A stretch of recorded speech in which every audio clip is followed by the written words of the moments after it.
Flamme des années 80. Le podcast qui allume la femme. Donc on est toujours au mois de février et on parle toujours de l'amour et on a la chance aujourd'hui donc de recevoir Émilie. Bonsoir. Bonsoir. Et Jeanne qui vont nous parler Enchantée. d'amour. Est-ce que vous voulez vous présenter? Bon oui, alors moi je m'appelle Émilie, j'ai 41 ans et je suis maman célibataire de 2 adolescents de 17 et 14 ans et je suis chef de cuisine. Moi, c'est Jeanne, j'ai 43 ans, j'ai 2 enfants. Je suis mariée, j'ai 2 enfants de 17 et 8 ans. Et je suis Terra-Coach au féminin. J'accompagne les femmes. Donc Jeanne, Terra-Coach. Tu nous disais tout à l'heure. Terra-Coach. Ouais, alors j'ai utilisé ce terme-là parce que le terme de coach est un petit peu galvaudé. On a tendance à me prendre plus pour une coach sportive que pour une coach de vie. Et je trouvais ça important de mettre un petit bout de thérapeute dedans. C'est une partie qui me tient particulièrement à cœur. Et donc j'accompagne les femmes dans l'équilibre de vie. J'essaye de les accompagner le mieux possible à trouver l'équilibre dans leurs différents domaines de vie. Parce que les femmes, on doit être souvent au top en tant que maman, que entrepreneur, que salariée, que fille, que sœur, que mère, enfin bon bref. Et voilà, moi je les accompagne à essayer de trouver cet équilibre-là et voilà, c'est un métier qui me passionne et dans lequel je me sens pleinement épanouie. Et où j'ai trouvé l'équilibre. Ouais. Ça c'est bien. Et t'as toujours voulu faire ça ou c'est arrivé sur le tard? Non, c'est une reconversion.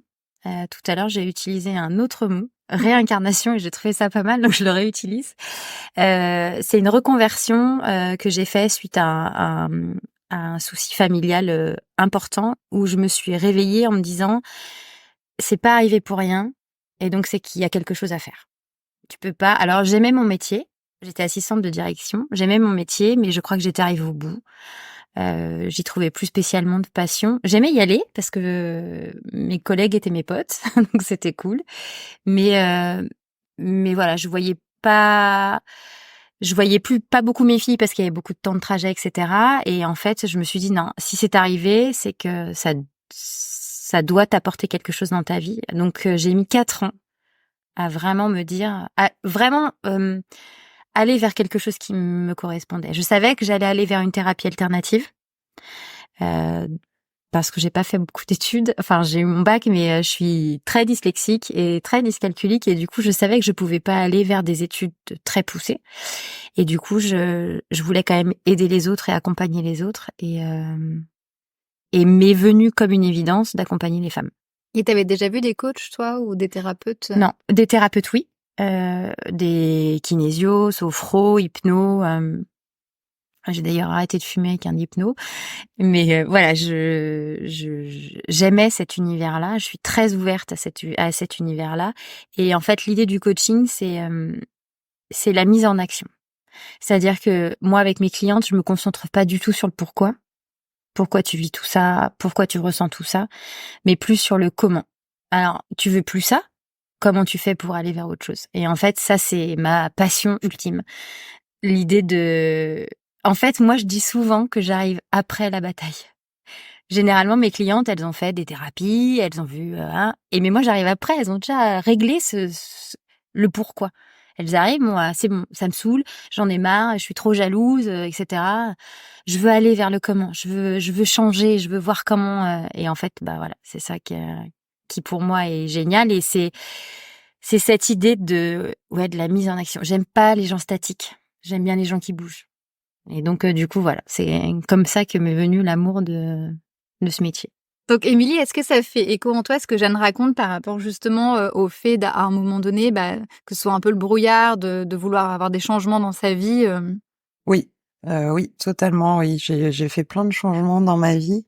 Je le fais à peu près tous les 10 ans, donc je ne sais pas pourquoi, mais voilà, j'ai des périodes comme ça de 10 ans et par rapport, oui, à la séparation avec le papa de mes enfants, à un changement de vie professionnelle, mais oui, j'ai utilisé aussi des thérapeutes, l'hypnose, c'est ce que je te disais tout à l'heure. Et c'est des aides, mais j'avais déjà fait un travail en amont, effectivement, de réflexion et de me dire bon, il faut aussi que je me fasse aider pour arriver à avancer. Et ça, je suis aussi sur une démarche de tout le temps bouger.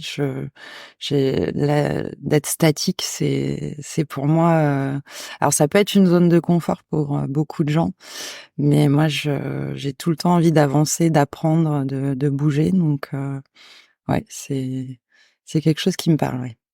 Et ça doit pas forcément être évident d'avoir une rupture quand tu as 2 enfants et de prendre la décision. C'est un moment de vie qui a Non, été, non, bah, compliqué, j'imagine? c'est une réflexion que j'ai eue honnêtement, pendant 2 ans.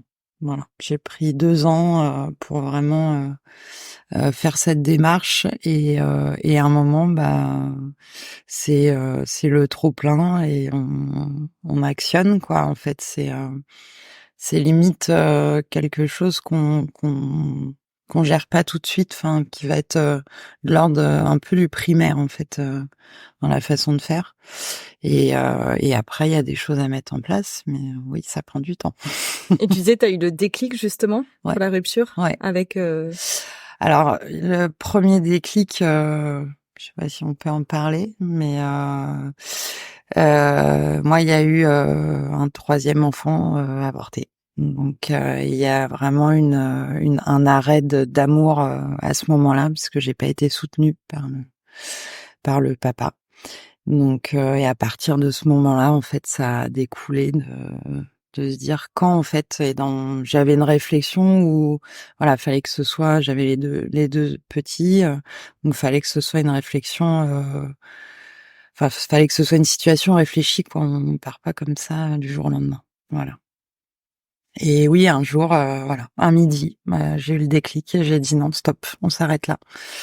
Et donc, oui, Enfin, c'est courageux parce que de prendre son courage à 2 mains en se disant: «Bah, voilà, je suis plus heureuse et j'ai besoin pour mes enfants aussi qu'ils soient épanouis». c'est ça. Mais ça, c'est quelque chose qui est pas facile. Tu vraiment 2 exemples pour moi. Tu as vraiment les femmes qui se disent: «Non, je reste pour les enfants» Oui, et qui sont capables de rester c'est ça. pendant des années et des années, et celles qui peut-être ont ce truc-là à la base et en fait, ce déclic arrive quand même en se disant: «Bah, on va gérer». Mmh. Voilà, on va gérer les enfants, on va les accompagner comme il faut, C'est ça. etc., pour la rupture. Mais ça, Peut-être que même elles partent pour les enfants ouais, aussi. il y en a, oui, bien Alors sûr. moi, ça a été ça. Ouais. Ça a été c'est ce que j'ai dit à leur papa, c'est que je veux pas leur montrer cette façon d'aimer. Mmh. C'est pas possible pour moi. Mmh. Donc c'était vraiment pour eux et pour moi, mais surtout pour eux. Ça me fait des frissons. Et c'est quelque chose, c'est encore ce matin, j'en ai parlé avec le plus petit et ils comprennent en fait, parce que ils comprennent pas tout de suite, c'est douloureux pour eux, mais en grandissant, ils comprennent et il faut communiquer. C'est le plus important en fait. On peut pas tout leur dire quand ils sont petits, mais ils comprennent des choses aussi, même quand on parle pas. Ils Ouais, comprennent les et puis il y a situations. vraiment aussi ce truc-là ça, je le dis souvent, et pour l'avoir vécu aussi personnellement, mais en fait, les enfants, ils veulent voir leur maman et leur papa C'est ça. heureux Ouais. et épanouis, quoi. Et à partir du moment où tu restes, alors que t'es hyper angoissé, hyper stressé, que c'est hyper tendu, etc., l'enfant, tout ça, il ressent, c'est une ça. éponge, hein. Exactement. Donc, c'est pas évident, ça. Et puis je disais pareil, je trouve ça assez intéressant. Du coup, c'est que en fait, tu disais je voulais pas leur montrer cette façon d'aimer, et c'est vrai que l'amour finalement c'est quelque chose que t'apprends. Et le premier exemple d'amour que t'as, c'est tes parents, Exactement. non? Ouais. Donc du coup, effectivement, oui, quand oui. tu restes pour les enfants, mais C'est qu'il y a ça. toutes ces disputes et tout, du coup, c'est comme si tu disais à ton enfant, bon bah l'amour c'est d'être malheureux, c'est de se ça. disputer tous les soirs, c'est de... C'est ce que tu peux retrouver dans d'autres situations ou dire bon bah ça c'est normal. Après moi je rebondis sur ce que tu disais des femmes qui restent aussi.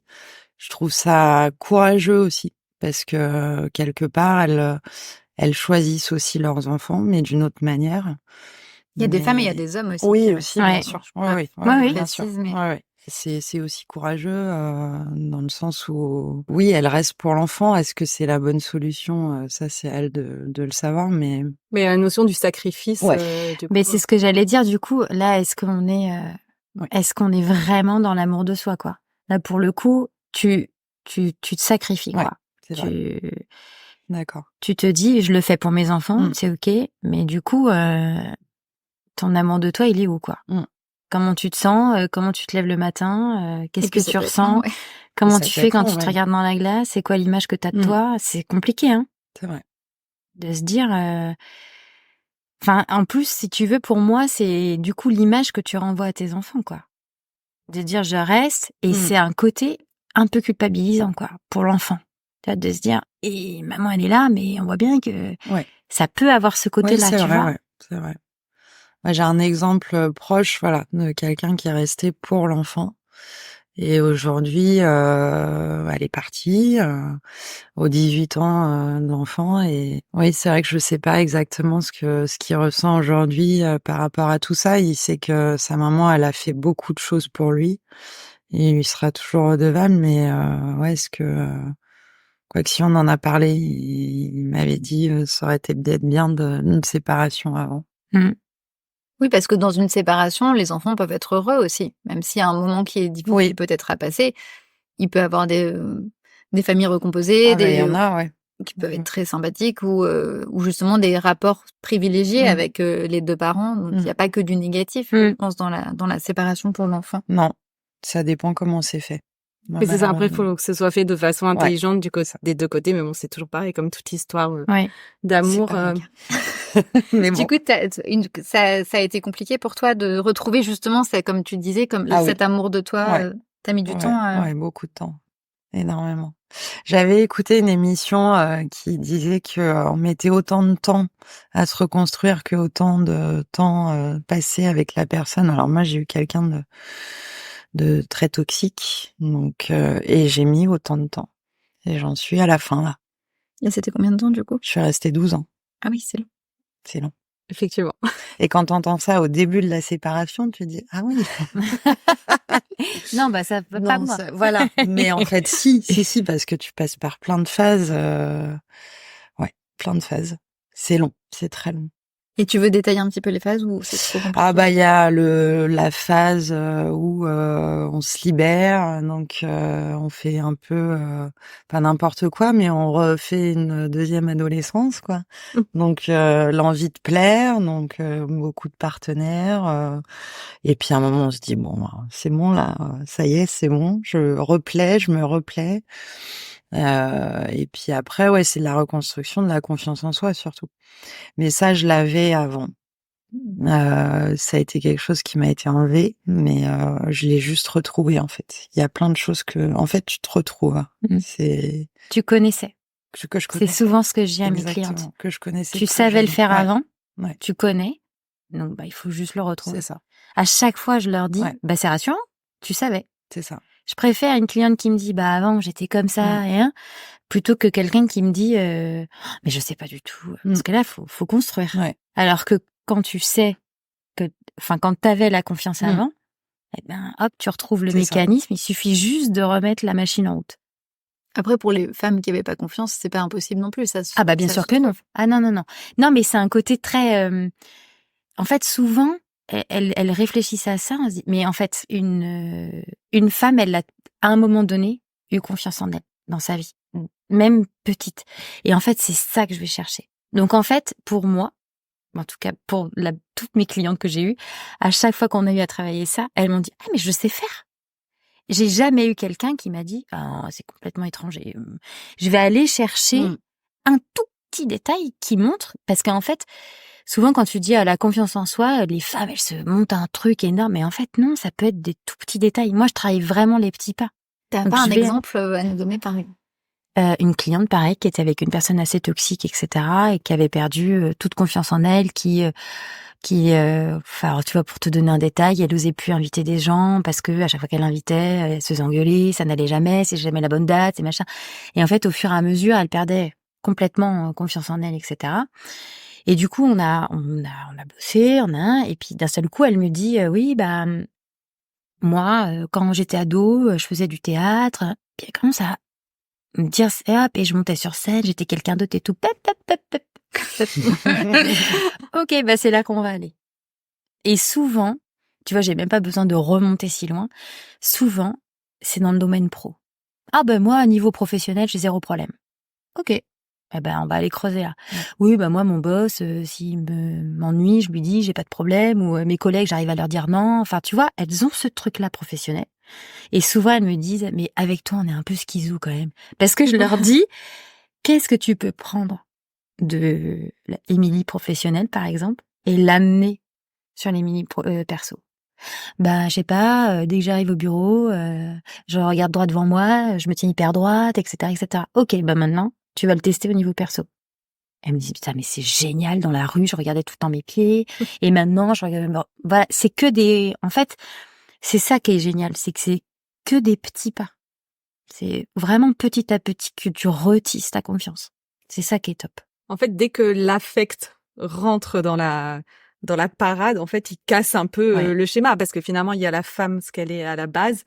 Et après, du coup, effectivement, il y a, dès qu'il va y avoir un enjeu, notamment amoureux, souvent c'est sur l'amour qu'on est un peu plus faible parce que dans le milieu professionnel, ça peut arriver aussi, mais on arrive quand même à se remonter. Ouais. Et du coup, c'est ça, dès que l'affect, et en fait, c'est juste retrouver la femme dans son entièreté. Ouais, c'est ça. Et peu importe ce qui est à l'extérieur, en fait, elle reste la même. Ouais, et puis il y a ça, et puis il y a aussi, je trouve, les relations avec les parents. En fait, moi, c'est terrible, mais quand j'ai accouché de ma fille, il y a 17 ans, on m'a dit, tu vois, toute la préparation à l'accouchement et tout ça, mais la directrice de la clinique, elle était barjo, quoi. Elle me disait, oui, c'est votre sang, c'est votre chair, c'est machin, gna gna et tout. Et moi, j'étais vraiment là-dedans, tu vois, de me dire, oui, c'est vrai. Gna gna. Et ma fille est née, et j'ai eu peur. Je me suis dit, mais en fait, c'est un être humain qui est en dehors de moi, enfin, tu vois, j'ai eu cette espèce de prise de conscience de me dire, alors oui, c'est moi qui l'ai fait, mais enfin, elle naît avec un caractère, tu vois, tout ça pour moi, c'était, et j'ai mis d'ailleurs, c'est très rare que j'en parle de ça, j'ai mis 3-4 semaines à me dire, je l'aime. Tu vois, j'avais ce truc-là c'est comme si c'était quelqu'un de nouveau, enfin, c'est d'ailleurs quelqu'un de nouveau qui rentre dans ta vie. Ouais. Et tu vois, où tu te dis, Je suis responsable. je suis responsable, et puis comment ça va se passer? Parce qu'elle n'est pas moi. Ouais. Tu vois, j'avais la sensation qu'on m'avait mis à l'intérieur de moi, c'est une partie de, enfin, je sais pas si je suis très claire, mais tu vois, c'est comme si, hop, c'est toi, mais on te met à côté. Mais non, en fait. C'est vraiment une personne à part entière, quoi. Et tu vois, le truc de la femme, etc., ça se joue vraiment déjà quand t'es parent. Tu vois, quand t'as des parents, tu vois, qui sont, j'en sais rien moi, mais enfin moi j'ai des clientes qui ont des parents qui sont hyper stricts, hyper droits, etc., alors que ma cliente, elle est complètement lunaire. Et donc toute son enfance, tu vois, elle a été dans un espèce de truc qui lui correspondait pas vraiment. Donc tu vois, sa confiance, elle a été un peu comme taillée, tu vois. Déjà là, ça commence. Et après, effectivement, on rentre l'amour. Et du coup, elle n'a pas été encouragée à être ce qu'elle était vraiment. Et du coup, peut-être plus tard, elle reproduit le schéma de prendre des gens qui ne l'encouragent pas à être ce qu'elle est vraiment. Et du coup, elle est toujours en... Et ce qui est formidable, c'est quand elle devient elle, quoi. Et oui. C'est magique, ça n'a pas de prix. Et là, elle rencontre la bonne personne pour elle aussi. Ouais, mais avant ça, je pense qu'elle a appris elle toute seule. En fait, tu vois, cette cliente-là qui toute sa vie n'a pas pu être elle. Parce que on lui a dit, faut pas être comme ça, d'être dans la lune, machin, faut faire un métier, faut être comptable, machin, gna gna, tu peux pas.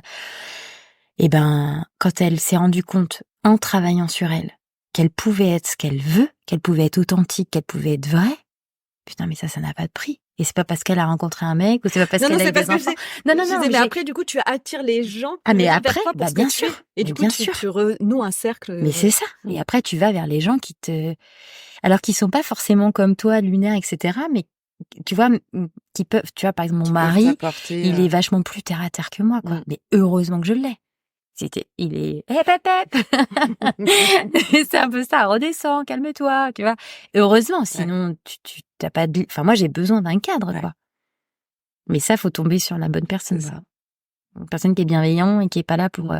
Moi, il me cantonne pas à mon cadre, mais je sais qu'il peut me... Tu sais, j'ai l'image du ballon, tu sais, qui te retient. Reste là. Ah bah tout ça, ça me parle là. Ah oui, il y a plein de choses qui me parlent. Bah la maternité, c'est on te prévient pas quoi, on te met pas le petit astérix. Au fait, ce serait bien que dans ta famille ça se passe bien parce que ça te renvoie à l'enfance la maternité. Moi, ça a été quelque chose de magique mais aussi de douloureux parce que ça te renvoie à la relation que tu as avec ta mère, ton père. Et c'est un peu vertigineux quand moi j'ai eu des parents, bah, c'est marrant, enfin ma maman très stricte et je suis quelqu'un aussi, bah, sur mes carnets d'école, c'est et dans la lune, ce serait bien qu'elle redescende, tu vois. C'est marrant. Et donc après non ils m'ont toujours encouragée. Enfin voilà, mais c'est une épreuve. Enfin c'est pas une épreuve. En fait c'est une remise en question quand même la maternité. Et sur le professionnel, sur la partie professionnelle que tu disais juste avant, c'est exactement ça en fait. Moi dans le pro, j'ai toujours été fonceuse, carrée. Tu faisais quoi avant? Alors avant, j'ai fait des études d'art graphique et j'ai travaillé pendant 18 ans à journal L'Équipe. Je suis rentrée en graphiste et j'ai fini rédactrice photo au service photo de L'Équipe. Donc et j'ai toujours eu la chance de faire un métier que j'aimais. Ça et c'est vrai que dans le pro, j'ai toujours été intransigeante. Toujours, oui, une confiance en moi, mais après en travaillant, enfin voilà, mais je me suis jamais laissée faire, hein, dans le pro et ça a toujours réussi parce que je savais où je voulais. Mais dans l'affect, c'est complètement différent Et parce du coup, qu'il y a peut-être ce besoin de plaire plus, que dans le pro. Bah, c'est le pro quoi, en fait, tu besoin plais d'être pas. aimé peut-être aussi. Aussi, ouais, ouais, ouais, ouais, ouais.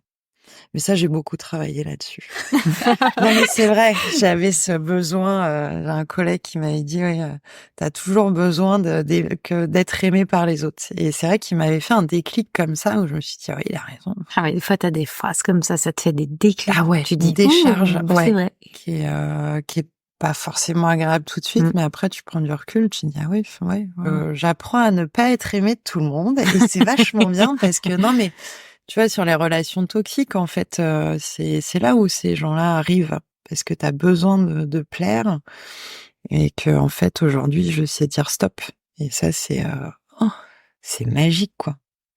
Dès les premiers C'est signes, pas d'attendre. ouais et ça, alors ça, je remercierai jamais assez le père de mes enfants, c'est grâce à lui, bah, je sais, les reconnaître rapidement. Ah, je te jure, hein et c'est assez impressionnant parce que c'est toujours les mêmes schémas, en fait. Ouais. Ils ont toujours le même mode opératoire. Alors je dis pas que j'attire que ça, hein, mais dans le cercle, voilà, t'as des différents niveaux, mais c'est limite risible quand tu les vois arriver. Tu fais ah oui, ah, toi je te vois, tu sais lanterne rouge, attention. Et Est-ce que tu as des exemples? Oui, j'avais dit. ouais, j'ai Ouais. des exemples. Ouais, j'ai des exemples en amitié aussi. Où, voilà, où c'était, alors moi, quand je me suis séparée du papa, j'avais plus beaucoup de personnes autour de moi, donc j'ai recréé aussi tout un cercle que j'avais avant. Comme tu disais, que j'avais avant, j'étais, très sociable, ça a été quelque chose qui m'a été, enlevé avec, tout ça. Donc je l'ai recréé, j'en ai besoin, vraiment des gens autour de moi.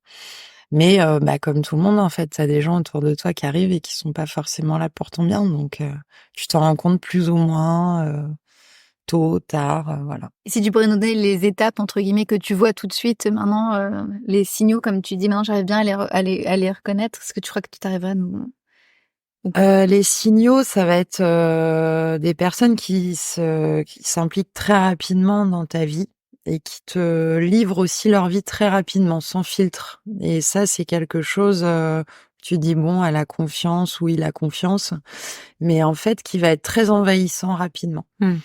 Et qui va tu une sensation d'étouffement, en fait, qui est, et moi, je suis quelqu'un aussi, donc par rapport au fait de vouloir plaire, qui va pas dire forcément les choses qu'il va encaisser. Donc la personne va t'envelopper là-dedans. Et là, par contre, des fois, je vais exploser. Donc là, j'ai vraiment appris ça, à dire les choses, plus rapidement. Avant que la toile soit tissée. Avant que, Ouais, exactement. puis autour de Mais toi. je laisse plus faire ça. Je laisse plus faire ça. À différents niveaux, mais on va mettre des stops. Et c'est un bien fou, pour soi-même, quoi. En fait, c'est vraiment pour soi. On le fait pour soi, ça. Enfin, c'est pas pour l'autre. Mais c'est ce que j'allais dire dans ta quête quand t'as dit je me suis fait accompagner, etc. Peut-être que là, du coup, maintenant, ton amour de toi, il est gonflé à bloc Ah oui, et que c'est ça qui prend le dessus, quoi. c'est ça. C'est que maintenant, Facile, dès ouais. que tu les vois arriver, pep, pep, pep. Mais c'est ça, mais Maintenant, je m'aime trop pour ouais, ça. c'est ça. De dire stop, en fait. Ouais. Quand j'ai pas, Et ça, c'est magique, ces phrases-là. ah ouais. Je m'aime trop pour ça. Parce qu'en plus, tu as, même au niveau de l'énergie, tu sais, tu le sens. Enfin, moi, je le sens, l'énergie. L'énergie négative, tu la sens, quoi. Tu sens le truc qui arrive, qui t'enveloppe, là, qui est désagréable, même, et là, quand tu dis stop, ça retombe, en fait.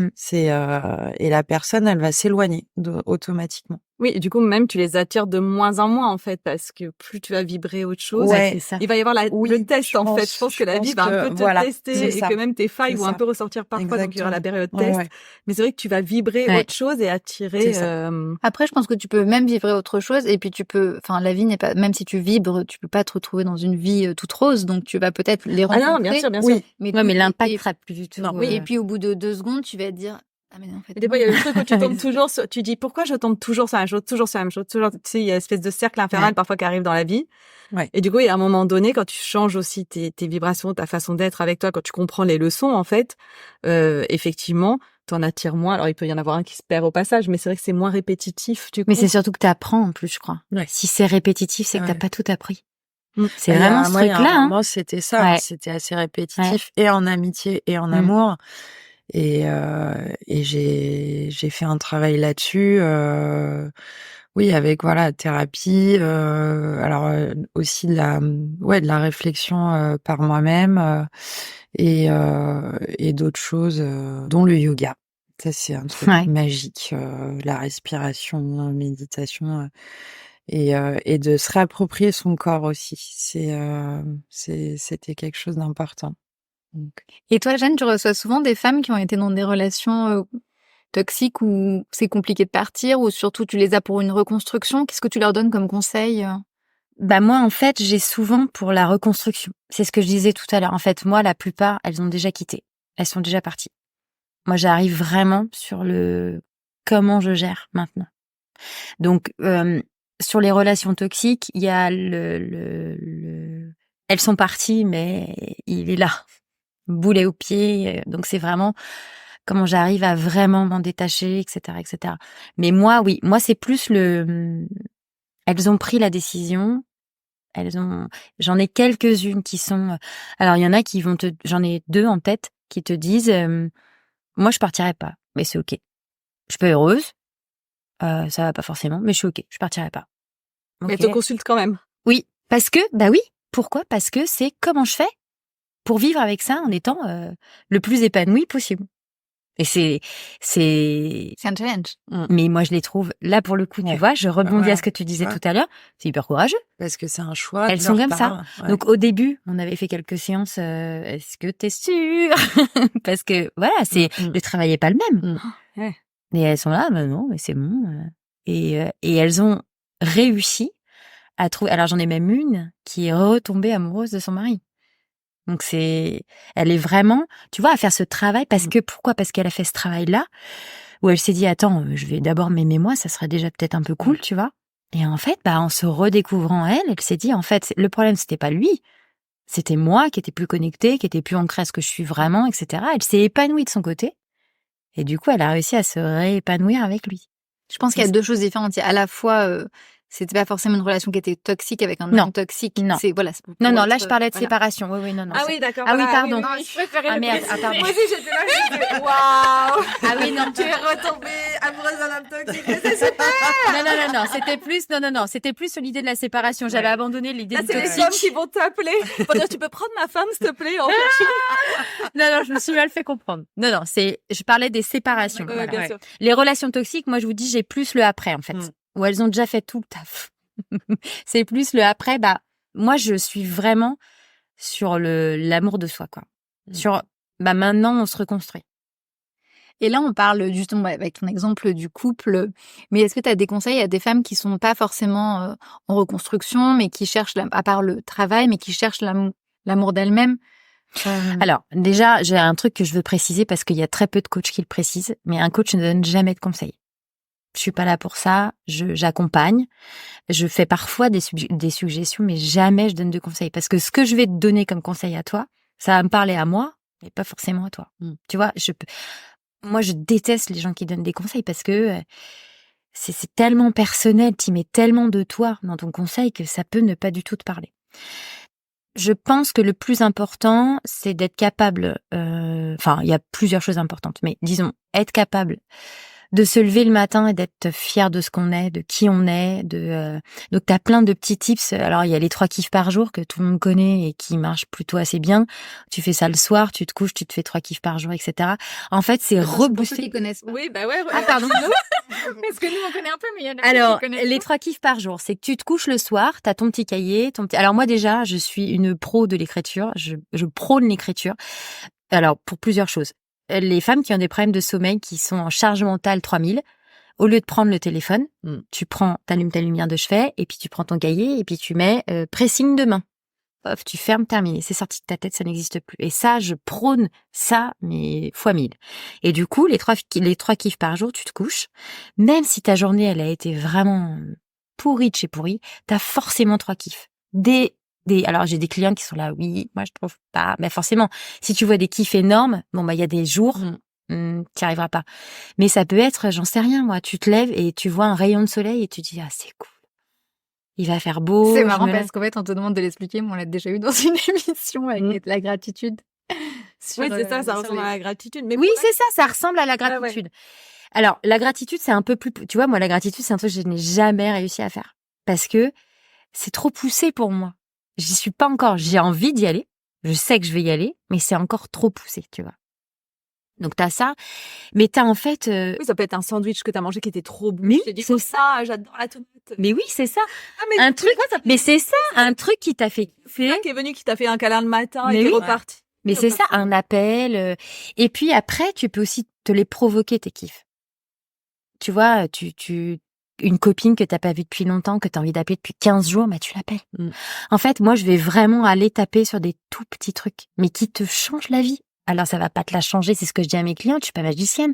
C'est pas en 3 jours que tu vas modifier ton comportement et que tu vas être hyper épanouie. Ça va être au fur et à mesure des mois.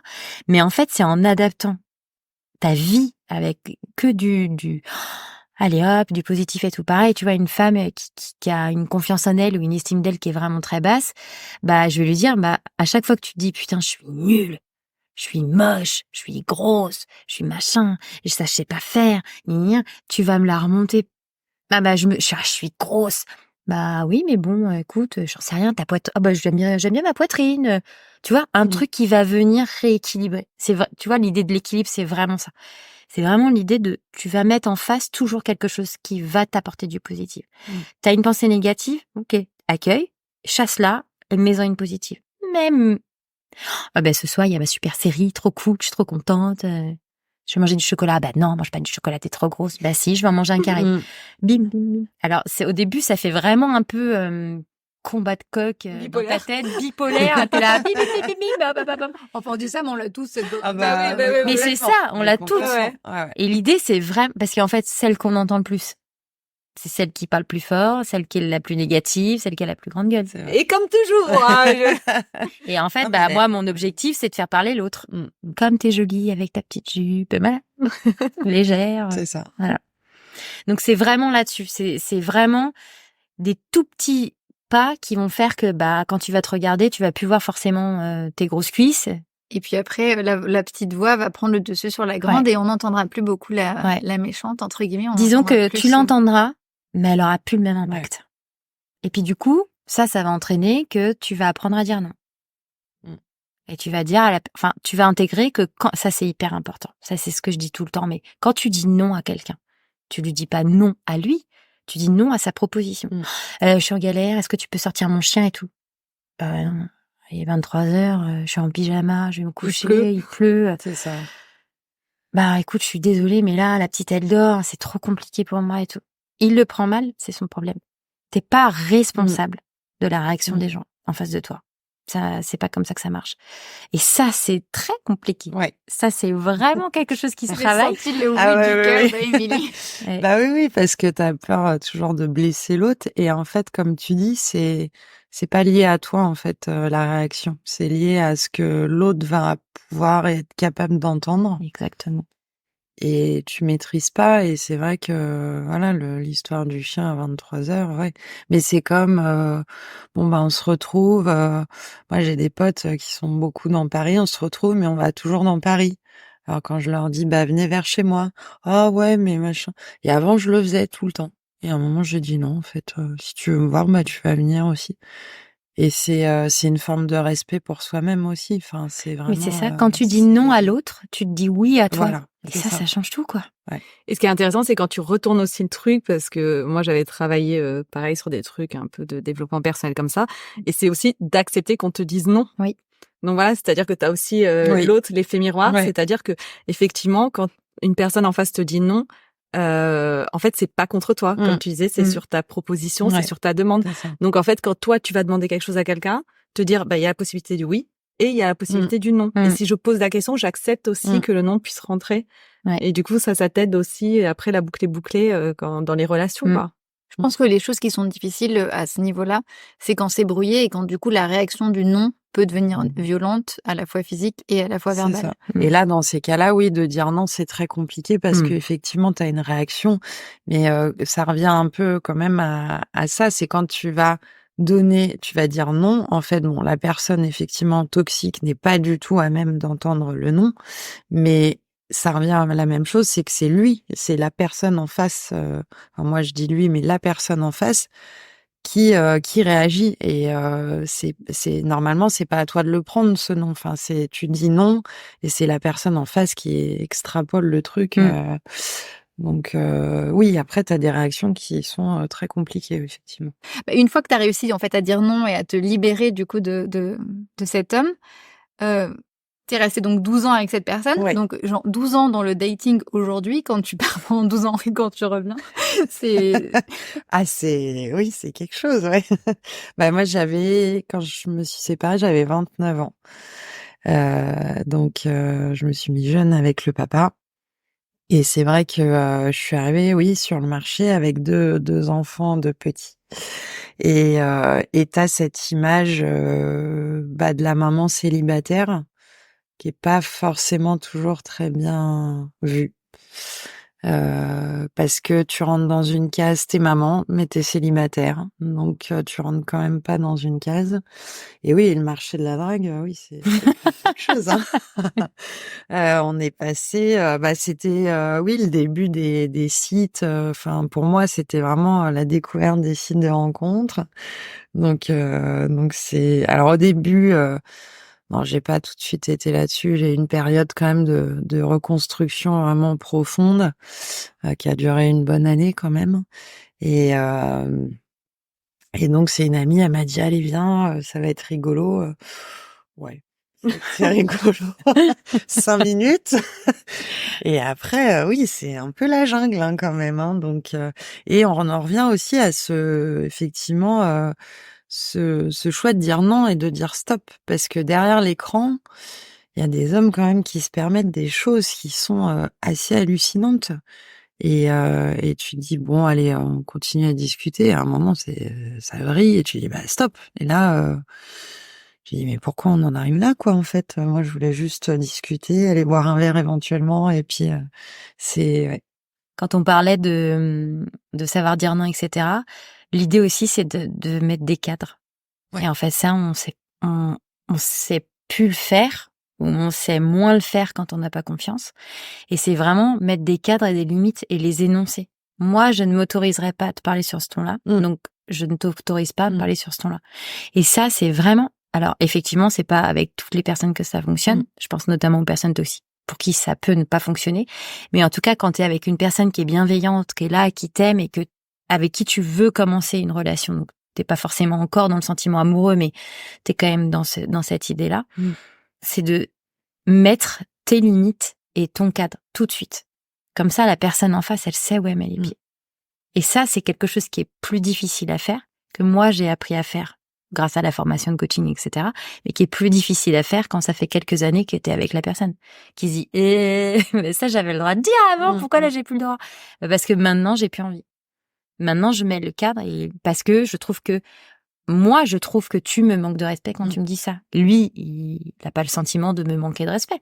Mais moi, en tout cas, c'est comme ça que je le ressens. Donc, si je ressens du manque de respect, je suis moins agréable, j'ai moins envie je suis pas accessible. Tu vois ce que je veux dire? Et c'était l'idée aussi de savoir dire non. C'est de cadrer. Et c'est ce que tu dis là. Voilà, quand tu sens que ça va trop loin et tout, hop, stop. C'est ça. Et ça, c'est quelque chose que tu arrives plus à faire, en tout cas, quand tu as une confiance en toi qui est plus et une estime de toi qui est plus. Ça, c'est sûr.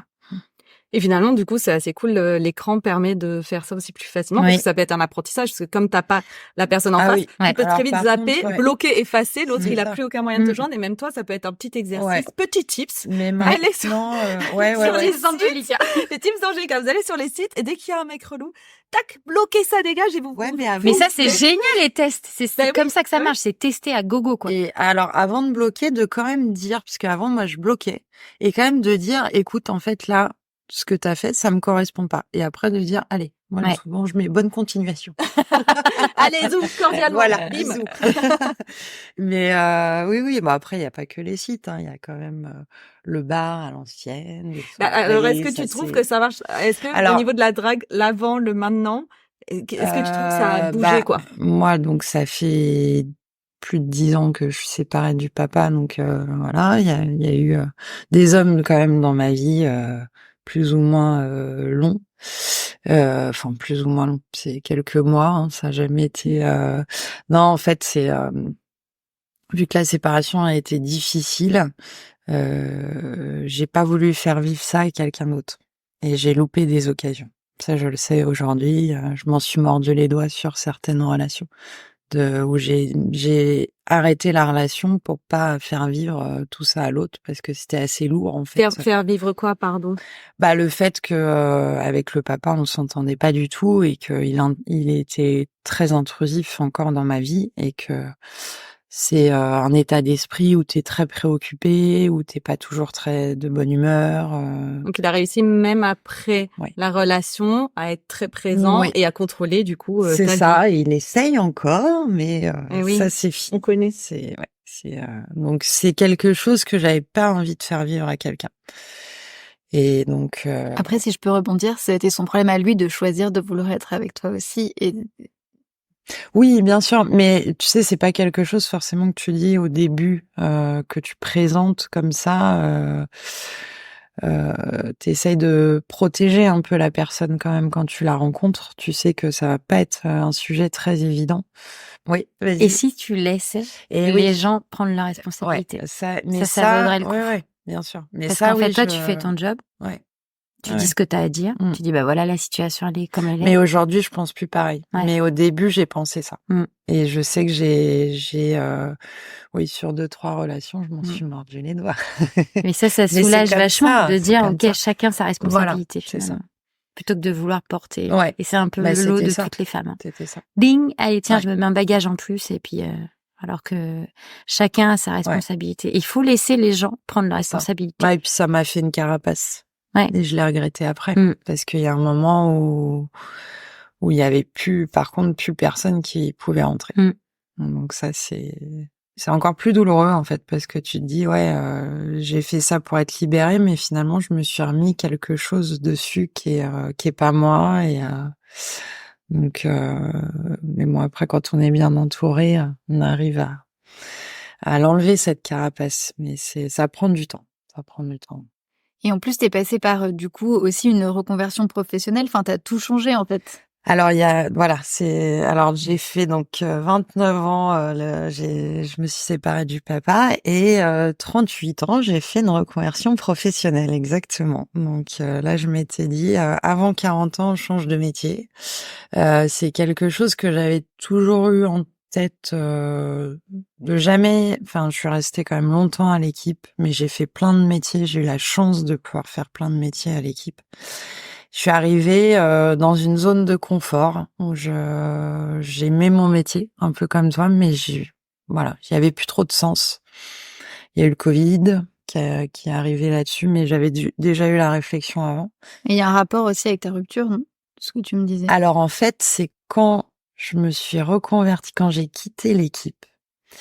Mais je sais pas, peut-être j'ai passé mon CAP cuisine en un an. Et je crois que c'est ça, quand j'ai eu mon CAP, en fait, j'ai eu un déclic et qui m'a détachée encore plus. Parce qu'on s'est rencontrés au lycée, on a fait les mêmes écoles. Voilà, il est toujours dans la profession de journalisme. Et ça m'a fait un électro... Et c'est vraiment le dernier bagage que j'ai lâché. Et j'avais pas du tout ça en tête, en fait. Et là, je me suis dit, là, je suis libérée. Vraiment. Mais tu sais, vraiment, je suis détachée complètement. Et dans mon approche, en fait, auprès de lui, j'ai changé aussi.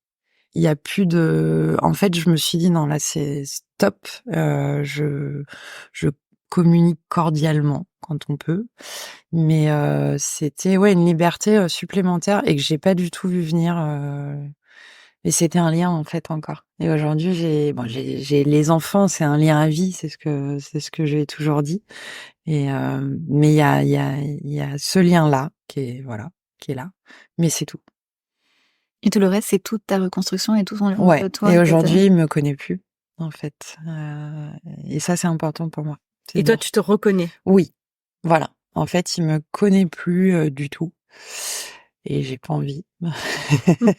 Mais moi, par contre, oui, je me reconnais. Et c'est vrai c'est des choses d'avant. Enfin, moi, on était ensemble, j'avais 17 ans. Donc, c'est premier amour. Enfin, mais il y avait quand même des choses qui étaient là, quoi, avant. Et que j'ai retrouvées, et on se dit, ouais, en fait, c'est comme un peu des tiroirs. On reprend, on ouvre le tiroir, on se dit, tiens, ah oui, j'avais ça, en fait. C'est pas mal, ça. Je vais le reprendre. Ah ouais, c'est efficace. Ça marche encore.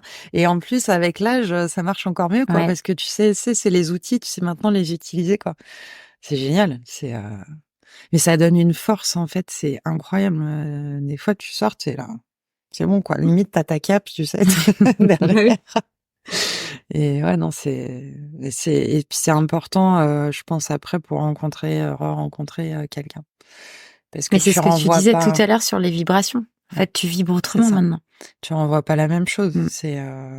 C'est différent. Est-ce que souvent t'as toi Jeanne, souvent t'as des femmes qui du coup changent comme ça, prennent des chemins différents après le coaching, parce que parfois t'as l'impression que en fait Ouais. on t'a mis dans des chemins souvent, tu es resté et en fait pour te rencontrer vraiment, et c'est pour ça il y a de plus en plus de reconversions professionnelles, Ouais. j'ai l'impression aussi. Alors moi, j'ai beaucoup de déménagements. Mais c'est un truc, je dois attirer ça. J'ai beaucoup de déménagements. Et j'ai des clientes qui ont changé complètement de vie, qui sont parties. Alors, elle déménage avant ou après d'avoir vu? Elle m'appelle pour me dire, bah voilà, ça va plus du tout dans mon boulot. Mais il y en a, on est très très loin du déménagement. Hein. Les 3-4 premières séances, on est très très loin du déménagement. Et puis d'un seul coup, elle me dit, ça y est, je sais, je veux partir. Et là, tu fais, ouh là oh merde, qu'est-ce qu'on a soulevé là? Et j'en ai qui, en 10 séances, sont partis. Et là, tu te dis, ouh. Alors, bien évidemment, facilité par le fait de ne pas avoir d'enfants, de ne pas avoir d'attache, c'est forcément un petit peu plus Elles sont facile. parties, mais elles ont quitté un conjoint ou elles sont parties? Non, elles sont parties, hop.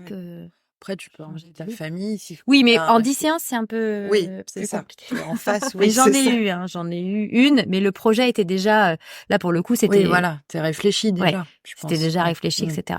Mais j'ai beaucoup ça. J'ai plus ça que des reconversions professionnelles de mon côté. Plus des femmes qui quittent Paris pour aller dans le sud, ou quittent le sud pour aller dans la Paris. Et du coup, elles font pas de reconversion professionnelle en même temps. Elles restent dans leur... Ouais. Et tu penses que quand on a un problème de confiance ou d'estime ou quelque chose, un blocage quelque part, tu penses que un changement est forcément adéquat? Un déménagement, une rupture, une remise en question, ou est-ce que ça peut... Est-ce que c'est forcément non?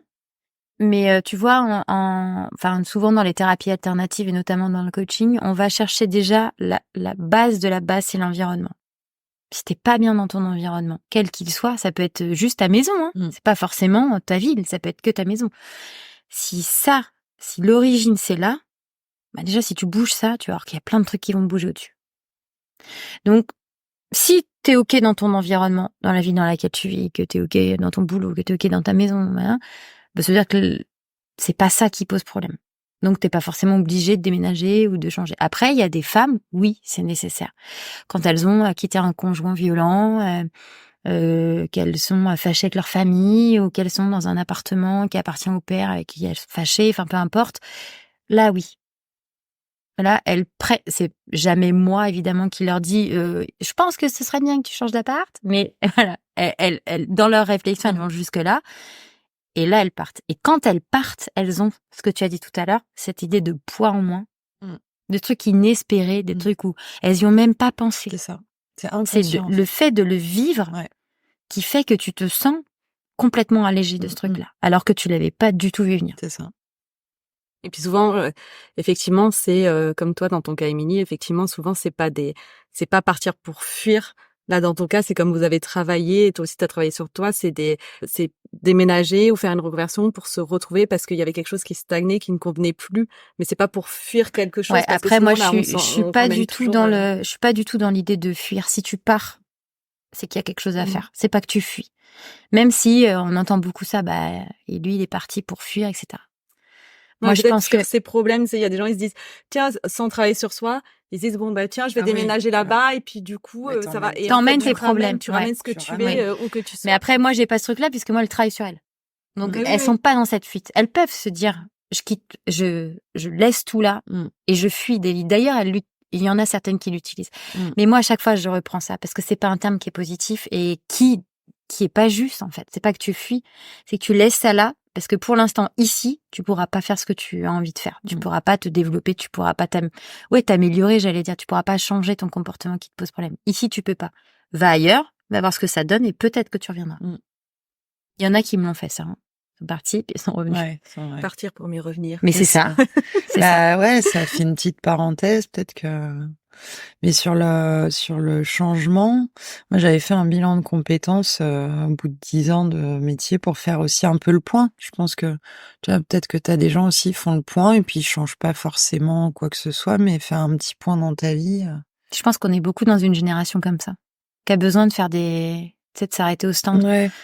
Et puis aussi, je pense que quand on arrive aussi à la quarantaine, il y a aussi une quête de sens qui devient plus importante, où on se rend compte des années qui passent. Et mais ça, je pense que c'est plus générationnel. Peut-être je me trompe, hein, mais je suis pas sûre que les générations d'avant, elles se posaient la question à 40 ans, est-ce que ma vie a un sens? Non, maman, je pense pas. Là, on a cette opportunité-là, c'est génial. Ça, c'est génial. De fait de se dire, attends, je m'arrête 40 ans. Alors, il y en a, ça va être complètement OK. Elles aiment leur vie, elles se posent même pas la question. Et puis, il y en a d'autres, sans forcément tout révolutionner, mais au moins dire, ça, je peux peut-être l'améliorer. Et on a maintenant cette chance-là. Ouais. Oui, puis on a des outils. Exactement. Oui, qu'elles avaient pas avant. Ouais. Ça, c'est vrai que c'est quelque chose de pouvoir, te dire, bon, je vais changer et je peux le faire. Enfin, c'est chouette. Ah oui. On arrive presque à la fin. Ok. Est-ce que vous avez envie de rajouter un mot de la fin ou quelque chose Alors moi, pour le mot de la fin, je voulais juste dire que c'était hyper important, et ça paraît anodin et pas commun, mais c'est hyper important de s'aimer soi et d'être... Parce qu'on parle souvent de bienveillance, et en fait, on parle de bienveillance avec les autres, mais je pense que le plus important, c'est la bienveillance envers soi. Et être sa meilleure amie, c'est hyper important. Mais complètement. Ouais. Bah, je suis d'accord aussi. Et l'intuition.